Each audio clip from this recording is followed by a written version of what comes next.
नमस्कार दोस्तों, स्वागत है आपका ज्योग्राफी लेक्चर सीरीज में। दोस्तों, हम लोग जो पिछला लेक्चर था उसमें हम लोगों ने भौतिक भूगोल से शुरुआत की थी और उसमें जो पिछला लेक्चर है वो बीच में कुछ तकनीकी कमी की वजह से छूट गया था।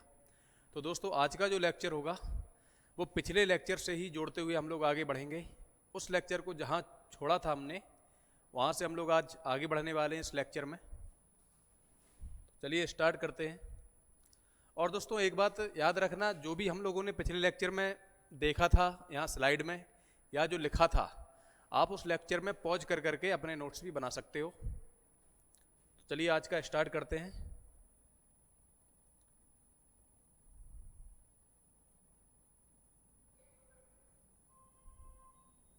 दोस्तों, जो पिछला लेक्चर था उसमें हम लोग क्या देख रहे थे?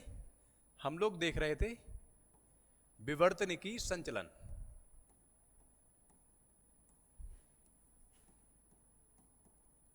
और विवर्तन की जो संचलन हम देख रहे थे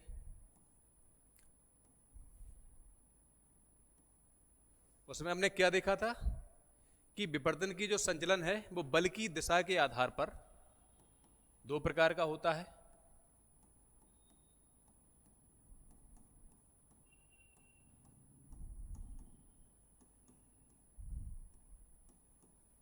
कौन कौन से थे? दो वर्गीकरण। एक तो था आपका महादेशजनक संचलन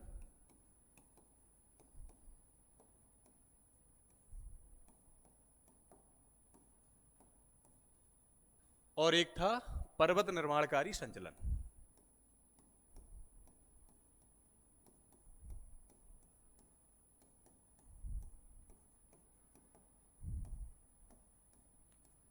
दोस्तों, पिछले लेक्चर में हम लोग महादेशजनक संचलन देख चुके थे जिसके दो भाग थे।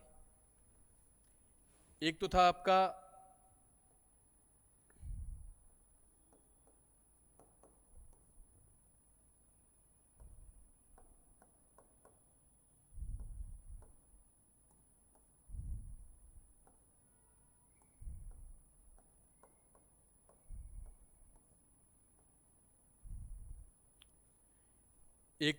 उत्थान और निर्गमन और दूसरा था अवतलन और निमज्जन। तो दोस्तों, हम लोगों ने उत्थान और निर्गमन देख लिया था, निमज्जन और अवतलन देख लिया था। और दोस्तों, वो पिछला लेक्चर है वो यहीं खत्म हो गया था। अब दोस्तों, इसके आगे हमें पढ़ना है। तो दोस्तों, हम लोगों ने जो पर्वत निर्माणकारी जो संचलन छोड़ा था, अब हम लोग उसके आगे बढ़ने वाले हैं।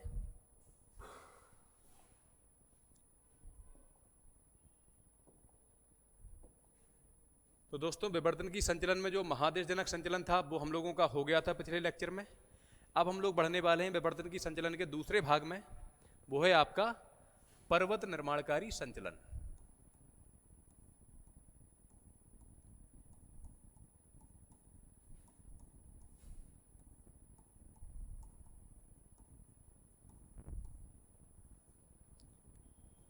अगर पर्वत निर्माणकारी संचलन की बात करें तो ये संचलन दो प्रकार के बलों के द्वारा घटित होने वाली घटना है। एक है आपका संपीड़न बल और एक है तनाव मूलक बल।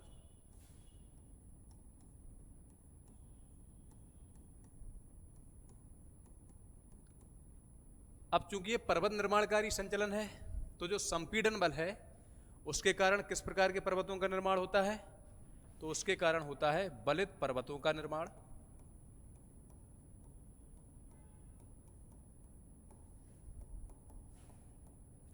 जिसका उदाहरण हिमालय पर्वत है।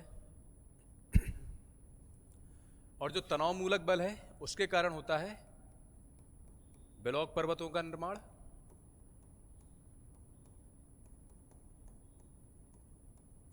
जिसका उदाहरण सतपुड़ा पर्वत श्रेणी है, ब्लैक फॉरेस्ट पर्वत है। संपीड़न बल में क्या होता है? विपरीत दिशाओं में विवर्तनिक क्रिया होती है, जबकि तनाव मूलक जो प्रोसेस होती है, जो प्रक्रिया है, उसमें क्या है,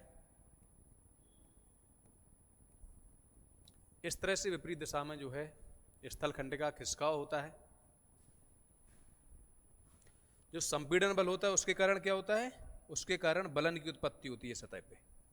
इसी कारण बलित पर्वतों का निर्माण होता है। और यहां क्या होता है, यहां होती है भ्रंशन की प्रक्रिया।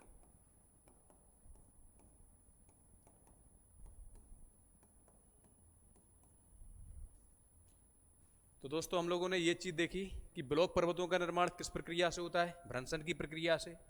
और बलित पर्वतों का निर्माण किस प्रक्रिया से होता है, वो होता है आपका बलन की प्रक्रिया से।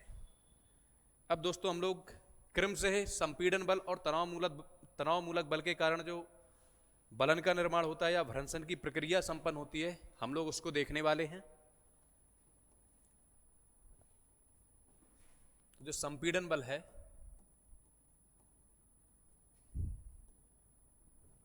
ये दोस्तों इस चित्र में आप लोग देख पा रहे हो, ये बलन स्थलखंड में पड़ गए हैं। इस दिशा में बल कार्य कर रहा है, विपरीत दिशा में। तो दोस्तों इस प्रक्रिया में विभिन्न प्रकार के बलन का निर्माण होता है, वो हम देखने वाले हैं।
दोस्तों यहाँ हम विभिन्न प्रकार के बलन की जो है, बलन के हम चित्र देख पा रहे हैं। जिन बलन की दोनों भुजाएं जो है समान लंबाई की हों और उनकी प्रवणता या ढलान एक जैसे हों, उसे क्या कहते हैं, सममित बलन। सममित बलन। और यही अगर जो सममित बलन की विशेषता है, अगर ये उल्टी हो जाए, भुजाओं की लंबाई विभिन्न तरीके से हो जाए, अलग अलग हो जाए, और उनका जो ढाल है या प्रवणता है वो अलग हो जाए, तो उसे क्या कहेंगे, असममित बलन। और अगर बलन की एक भुजा की जो स्थिति है वो समकोण पर हो या क्षैतिज के लंबवत हो, तो ऐसे बलन को क्या कहते हैं, एक दिग्नत बलन।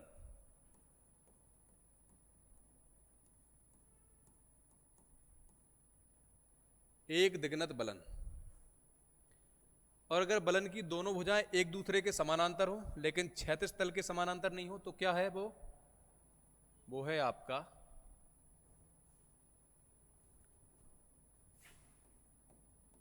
समनत बलन। और अगर एक बलन की दोनों भुजाएं एक दूसरे के क्षैतिज रूप से समानांतर हो, तो क्या है वो है आपका समनत बलन। और अगर एक बलन की दोनों भुजाएं एक दूसरे के क्षैतिज रूप से समानांतर नहीं हो, तो क्या है वो है आपका समनत बलन। और अगर एक बलन की दोनों भुजाएं एक दूसरे के क्षैतिज रूप से समानांतर हो तो उसे क्या कहते हैं? उसे कहते हैं परिबलित बलन। परिबलित बलन।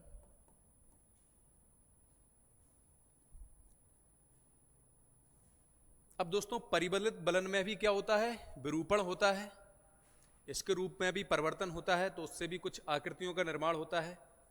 जैसे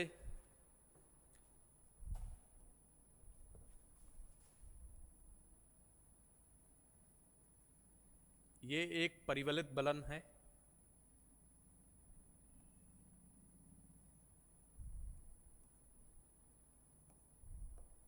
ये बल कार्य कर रहा है इस भुजा पर। तो क्या हो सकता है?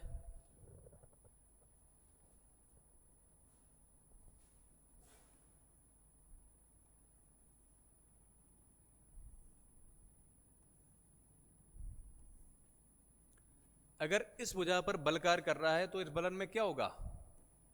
इस परिबलित बलन में क्या होगा? ये भुजा इस डायरेक्शन में क्या होगा? इस डायरेक्शन में खिसक जाएगी, और जिस तल के सहारे खिसकेगी इसे क्या कहेंगे? इसे कहते हैं भ्रंश तल। और इस भुजा को क्या कहते हैं? इस भुजा को कहते हैं ग्रीवाखंड या नैपी।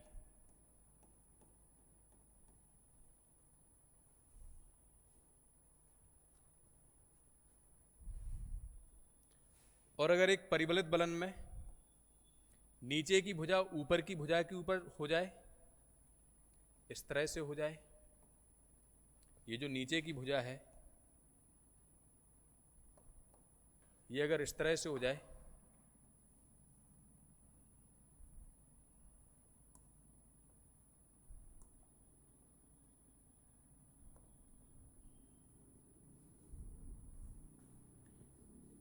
तो इस बलन को क्या कहेंगे? इस बलन को कहते हैं प्रतिबलित बलन। याद रखना दोस्तों, परिबलित नहीं, प्रतिबलित। प्रतिबलित बलन।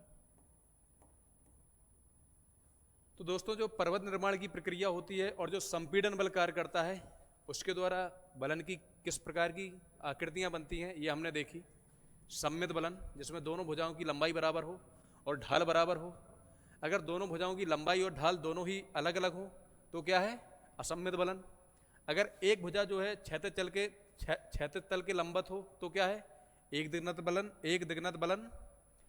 और अगर दोनों भुजाएं एक दूसरे के समानांतर हो लेकिन क्षैतिज रूप से नहीं हो तो क्या है? वो आपका समनत बलन। और अगर दो भुजाएं एक दूसरे के क्षैतिज रूप से समानांतर हो तो क्या है? परिबलित बलन। और परिबलित बलन से ही कौन सी आकृतियां बनती हैं? ग्रीवाखंड और नैपी। और जो भ्रंश तल के सहारे खिसकता है, एक जो भुजा खिसकती है इसकी, और इसके अलावा प्रतिबलित बलन। तो दोस्तों इसके हम निष्कर्ष क्या निकाल सकते हैं इन आकृतियों के आधार पे? तो ये निष्कर्ष निकल सकते हैं कि परिबलित बलन में जब अत्यधिक संपीड़न के कारण, हम लोग दोस्तों इसका देख रहे हैं, परिबलित बलन में जब अत्यधिक संपीड़न के कारण बलन की एक भुजा टूटकर दूर विस्थापित भुजा को क्या कहते हैं? एक भुजा टूटकर दूर विस्थापित हो जाती है तो उस भुजा को क्या कहते हैं? ग्रीवाखंड या नैपी। और जिस तल पर ग्रीवाखंड का विस्थापन होता है उसे क्या कहेंगे? उसे कहते हैं भ्रंश तल। ये भ्रंश तल है, ये आपका ग्रीवाखंड है। इसके अलावा वहीं जब परिबलित बलन में बलन की नीचे की भुजा टूटने के बाद ऊपर की ओर विस्थापित हो जाती है, ये नीचे की भुजा टूटी, ऊपर की ओर विस्थापित हो गई, ये बल कार्य कर रहा था, तो वो क्या कहलाता है? प्रतिबलित बलन। तो दोस्तों हम लोगों ने पर्वत निर्माण प्रक्रिया में जो संपीड़न बल है उसके क्या प्रभाव हैं, जिससे कि बलित पर्वत का निर्माण होता है, वो देखा। अब हम लोग जो भ्रंशन की प्रक्रिया है या जो तनाव मूलक बल है उसके कारण जो आकृतियां निर्मित होती हैं, हम लोग उन्हें देखने वाले हैं।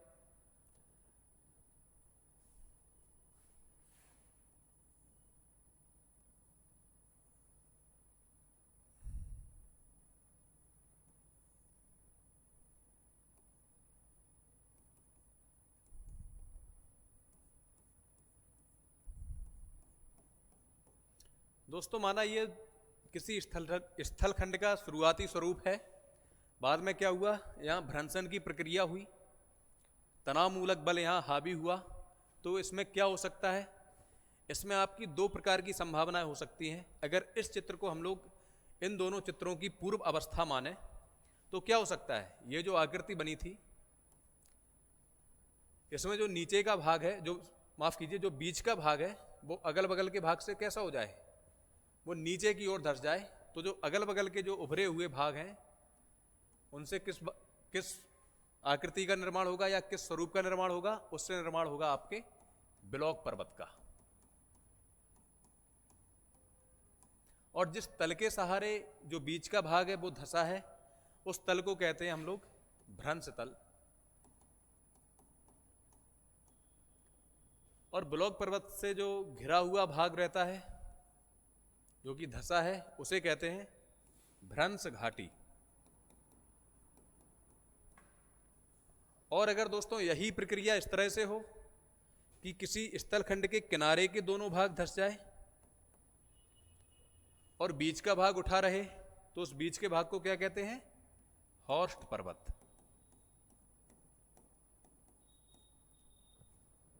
और जो अगल बगल के भाग धसे हुए हैं उन घाटियों को कहते हैं ग्रेबेन। तो दोस्तों इस तरह से हम लोगों ने जो स्थल स्वरूप की उत्पत्ति है उसके जो कारक हैं, भू संचलन, जो कि पृथ्वी के जो स्थल है या स्थल स्वरूप है उसका किस प्रकार से वो स्वभाव कर रहा है, वो कर रहा है अस्थायी और परिवर्तनशील स्वरूप का स्वभाव। तो वो किस कारण से हो रहा है, जो संचलन है वो हो रहा है आपके बल के द्वारा। तो बल जो है दो प्रकार से हम लोगों ने वर्गीकृत किए थे पिछले लेक्चर में, ये सारा कुछ था। दो प्रकार के बल थे, अंतर्जात बल और बहिर्जात बल। तो अभी तक हम लोग कहाँ पहुँचे, हम लोग पहुँचे अंतर्जात बल। और बीच में हम लोगों ने क्या किया था, अंतर्जात बल कैसे पता चला, इसके लिए हम लोगों ने पृथ्वी की आंतरिक संरचना पढ़ी थी। इसके अलावा जो आंतरिक संरचना के निष्कर्ष हैं, जिससे कि पृथ्वी की आंतरिक संरचना के हमें गुण पता चले थे, स्थल मंडल क्या है, दुर्बल मंडल क्या है, केंद्र मंडल क्या है, मध्य मंडल क्या है, या आपकी जो क्रस्ट मेंटल कोर ये क्या है, इन सब चीज़ों का हमने अध्ययन किया था पिछले लेक्चर में।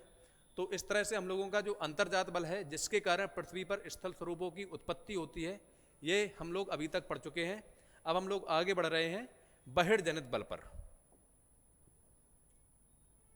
उससे पहले ये जो आपका तनाव मूलक बल है उसके निष्कर्ष हम लोग किस तरह से उसे भाषा का रूप दे सकते हैं, ये आप लोग देख सकते हो कि पर्वत निर्माणकारी संचलन के द्वारा जब तनाव मूलक बल के कारण भ्रंशन की प्रक्रिया से जब भ्रंश तल के सहारे स्थल खंड का ऊर्ध्वाधर दिशा में विस्थापन होता है, तब ऊपर उठे स्थल खंड को ब्लॉक पर्वत और धसे हुए भाग को भ्रंश घाटी कहते हैं। ये ऊर्ध्वाधर दिशा में स्थल खंड उठा हुआ है, भ्रंश घाटी है, ब्लॉक पर्वत है। और जब किसी ब्लॉक पर्वत के दोनों तरफ भ्रंश तल के साथ घाटी का निर्माण होता है, इस ब्लॉक पर्वत के दोनों तरफ ये भ्रंश घाटी है, तब उस पर्वत को हॉर्स्ट कहते हैं और जबकि भ्रंश घाटी को ग्रेबन कहते हैं। ये आप लोग इस चित्र में देख सकते हो। तो दोस्तों इस तरह से हम लोगों का क्या हो गया, हम लोगों का हो गया अंतर्जात बल। अब हम लोग जो पृथ्वी के स्थल स्वरूप पर जो परिवर्तन लाने वाले जो बहिर्जनित भू संचलन है या बाह्य कारकों द्वारा जो भू संचलन है उसको हम लोग देखने वाले हैं। तो जो बहिर्जनित भू संचलन है इसमें तीन प्रक्रियाएं हम लोगों को देखनी है, अपक्षयण, अपर्दन और बृहच्छरण। और इन तीनों ही प्रक्रियाओं को सम्मिलित रूप से कहते हैं अनाच्छादन।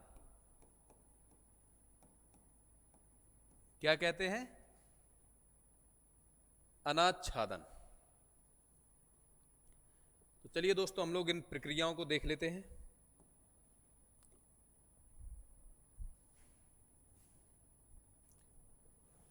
सबसे पहले अगर अपक्षण की बात की जाए तो अपक्षण की घटना क्यों होती है, उसके कारण क्या है, उसका रीजन है आपका मौसम में परिवर्तन।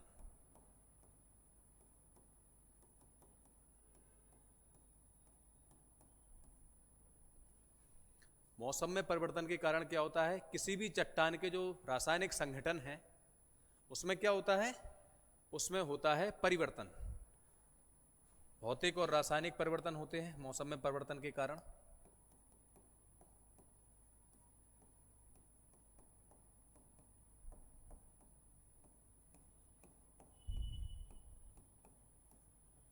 लेकिन दोस्तों गौर करने वाली बात यह है कि अपक्षण की प्रक्रिया के दौरान जो भी चट्टान का टुकड़ा टूट रहा है या चट्टान टूट रही है और अवसाद में परिवर्तित हो रही है, तो जो अवसाद हैं, तो जो बनने वाले अवसाद हैं वो अपना स्थान परिवर्तित नहीं कर रहे हैं। तो इससे हम लोग क्या सेंस लगा सकते हैं कि जो अपक्षण की प्रक्रिया है वो एक प्रकार की स्थैतिक क्रिया है, क्योंकि इसमें अवसाद अपनी जगह पर स्थिर हैं, एक स्थान से दूसरे स्थान पर नहीं जा रहे हैं। अब अगर अपक्षण हो गया किसी चट्टान का तो क्या होगा? तो जो अपर्दन के कारक हैं, कुछ तो ऐसे कारक रहेंगे, वायु है, जल है, बहता हुआ जल है, हिमानी है, ये कारक क्या करते हैं, जो अवसाद रहते हैं उन्हें एक जगह से दूसरी जगह पर ले जाते हैं। इन्हें हम नदियों के उदाहरण से समझ सकते हैं कि नदियां पत्थरों के छोटे छोटे टुकड़ों को एक जगह से दूसरी जगह अपनी धाराओं के साथ बहाकर ले जाती हैं। जब एक जगह से दूसरी जगह अवसादों का स्थानांतरण होगा तो जाहिर सी बात है कौन सी क्रिया होगी? गतिशील क्रिया होगी। तो जो अपर्दन की प्रक्रिया है ये कौन सी प्रक्रिया है आपकी? गतिज, गतिज या गतिक क्रिया है।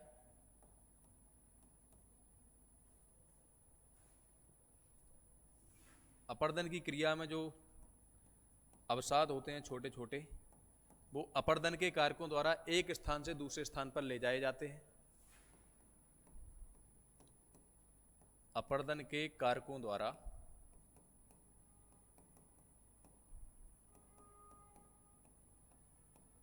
अवसादों का स्थानांतरण होता है इसमें।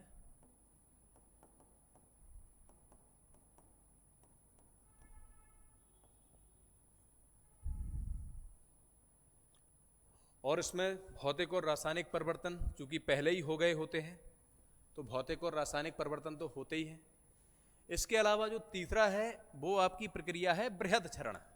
ये भी एक गतिशील प्रक्रिया है और इसका कारण क्या होता है? इसका कारण होता है आपका गुरुत्वाकर्षण बल।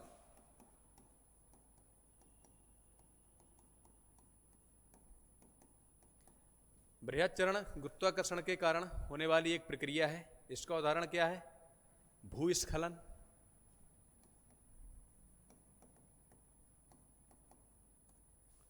पहाड़ियों से क्या होता है? भूस्खलन होता है। किस कारण से होता है? वो आपका होता है गुरुत्वाकर्षण बल के कारण। जैसे ये कोई पहाड़ी है, यहाँ से अवसादों का क्या हो गया? नीचे की ओर स्थानांतरण गुरुत्वाकर्षण बल के कारण। तो हम यहाँ देख पा रहे हैं कि गुरुत्वाकर्षण बल के कारण क्या हो रहा है? अवसादों का नीचे की ओर स्थानांतरण। अब नीचे की ओर चूंकि अवसादों का एक जगह से दूसरी जगह स्थानांतरण हो रहा है तो ये गतिज प्रक्रिया है।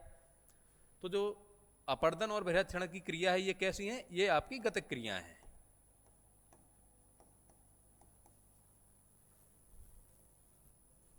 और भौतिक और रासायनिक परिवर्तन तीनों ही प्रक्रियाओं में होता है।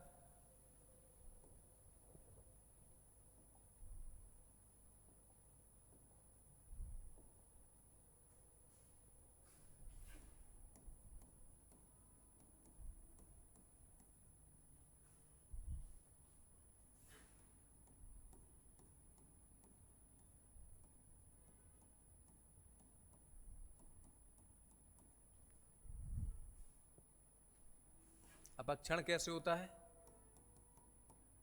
तो मौसम में परिवर्तन के द्वारा,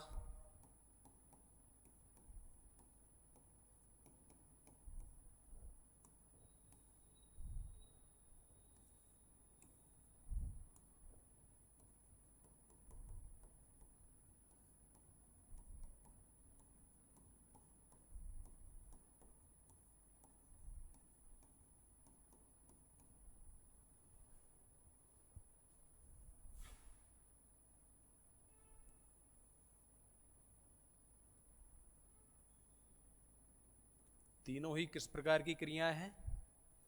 इन क्रियाओं में क्या होता है? भौतिक और रासायनिक परिवर्तन होता है।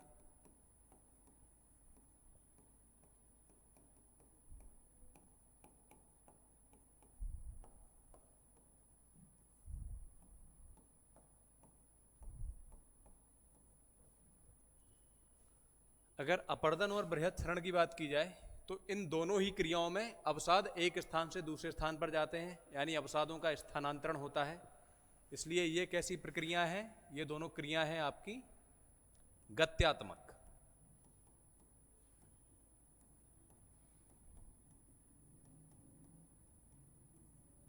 जबकि अपक्षण की क्रिया कैसी है? आपकी स्थैतिक, क्योंकि इसमें अवसादों का एक स्थान से दूसरे स्थान पर स्थानांतरण नहीं होता है। दोस्तों, इस चार्ट से जो है एमसीक्यू हम लोग कर सकते हैं। अगर कोई एमसीक्यू पूछा गया कि निम्न में से कौन सी क्रियाएं गत्यात्मक हैं या कौन सी स्थैतिक हैं। अब दोस्तों, हमने जो भी अभी देखा अपर्दन, अपक्षण या बृहत्क्षरण के मामले में, इसको हम लोग भाषा का स्वरूप किस तरह से दे सकते हैं? तो इस तरह से हम लोग इसे लिख सकते हैं, अनाच्छादन बहिर्जनित भू संचलन से संबंधित एक ऐसा संयुक्त प्रक्रम है। संयुक्त क्यों? क्योंकि इसमें तीन हैं आपके, क्या है? तीन पहलू हैं, अपक्षण, अपर्दन और बृहत्क्षरण, इसलिए ये क्या है? संयुक्त प्रक्रम, जिसके अंतर्गत अपक्षण, अपर्दन और बृहत्क्षरण से संबंधित क्रियाएं होती हैं।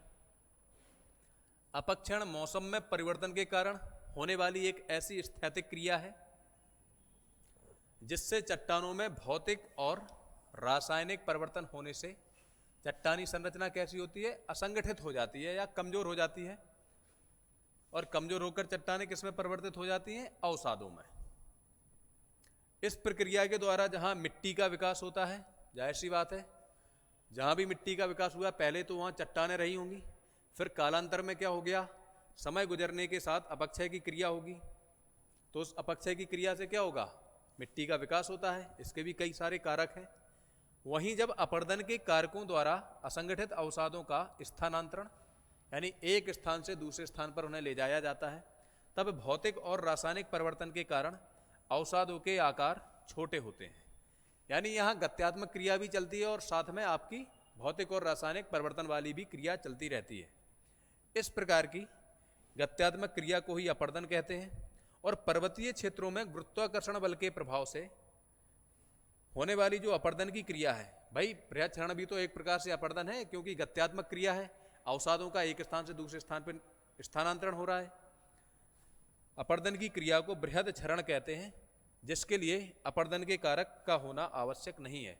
अपर्दन के कारक यानी एक स्थान से दूसरे स्थान पर अवसादों को ले जाने वाले कारक का होना जरूरी नहीं है, क्योंकि गुरुत्वाकर्षण बल के कारण पर्वत से जो भी भूस्खलन की क्रिया होगी, अवसाद खुद ब खुद नीचे की ओर आएंगे, तो गति तो उनमें रहेगी ही गुरुत्वाकर्षण बल के कारण, तो अपर्दन के कारण का होना आवश्यक नहीं है।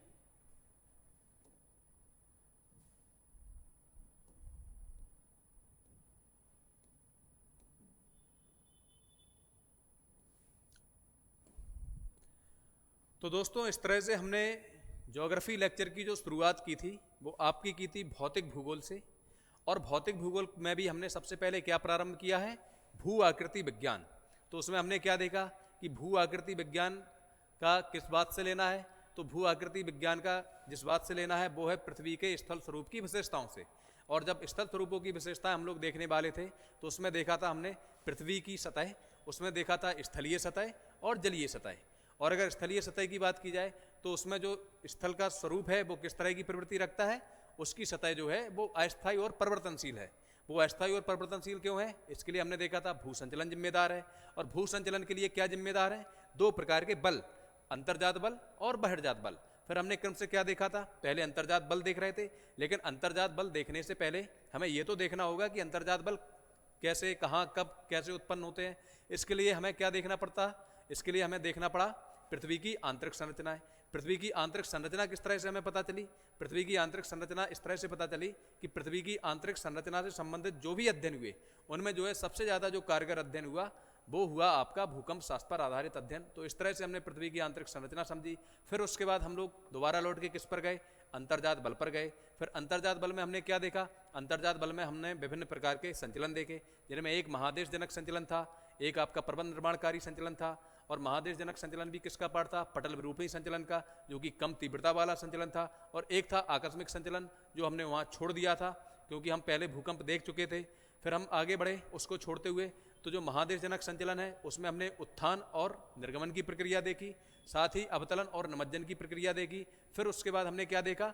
पर्वत निर्माणकारी संचलन देखा। और पर्वत निर्माणकारी संचलन में हमने क्या देखा? संपीड़न बल के कारण बलित पर्वतों की उत्पत्ति और तनाव मूलक बल के कारण आपकी जो ब्रंसोत पर्वत है या ब्लॉक पर्वत है उनकी उत्पत्ति, और उसके बाद जब हमने अंतर्जात बल और उनके द्वारा जो स्थल स्वरूपों की उत्पत्ति है वो देख ली, फिर उसके बाद हम लोग लौट के कहाँ गए, बहिर्जनित भूसंचलन पर। और बहिर्जनित भूसंचलन किस बात का नाम है, यह है 3 पहलू का नाम, अपर्दन, अपक्षण और बृहक्षण, इनको मिला के कहते हैं अनाच्छादन, और यही आपकी जो प्रक्रिया है ये होती है आपकी बहिर्जनित भूसंचलन में। तो इस तरह से हमने देख लिया कि किस तरह से पृथ्वी के स्थल स्वरूपों की उत्पत्ति होती है, उसके लिए कौन से कारक हैं, अंतर्जनित कारक जिम्मेदार है, और फिर पृथ्वी के स्थल स्वरूप किस प्रकार से समस्थिति को प्राप्त होते हैं या संतुलन की दशा को प्राप्त होते हैं, तो वो प्राप्त होते हैं बहिर्जनित भूसंचलन से, अर्थात अपक्षण, अपर्दन और बृहक्षण की प्रक्रिया से। तो दोस्तों इस तरह से हमने एक भाग इसका भूआकृति विज्ञान का कंप्लीट कर लिया है। आगे हम लोग चट्टानें पढ़ेंगे, फिर उसके बाद प्लेट विवर्तन की पढ़ेंगे और आगे बढ़ते जाएंगे और भौतिक भूगोल भू आकृति विज्ञान हम लोग समाप्त करेंगे। तो आज का लेक्चर यहीं हम विराम देते हैं। नमस्कार।